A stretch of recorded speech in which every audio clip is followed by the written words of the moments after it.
पुण्यात पोलिसांनी दुचाकी स्वारांवर कारवाई केली आहे। फटाका सायलेन्सर लावून फिरणाऱ्या बुलेट राजांवर पोलिसांनी ही कारवाई केली आहे।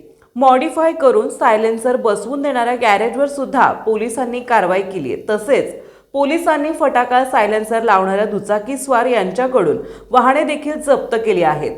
पुण्यातील वारजे माळवाडी इथे पोलिसांनी ही कारवाई केली आहे। पोलिसांनी दिलेल्या माहितीनुसार वारजे भागात बुलेट दुचाकी गाड्यांना मॉडिफाय केलेले आणि फटाके वाजवणारे सायलेन्सर बसवून ध्वनी प्रदूषण निर्माण करणारे दुचाकी चालक यांच्यावर कारवाई करण्यात यावी अशा तक्रारी नागरिकांनी केल्या होत्या। यावरून वारजे माळवाडी पोलिसांनी मॉडिफाय केलेले आणि फटाके वाजवणारे सायलेन्सर लावून फिरणाऱ्या दुचाकी चालकांविरुद्ध कारवाई केली आहे। या कारवाई दरम्यान 15 बुलेट दुचाकी चालकांविरुद्ध वाहतूक विभागाच्या मदतीने कारवाई करून दुचाकीचे सायलेन्सर जप्त केले आहेत।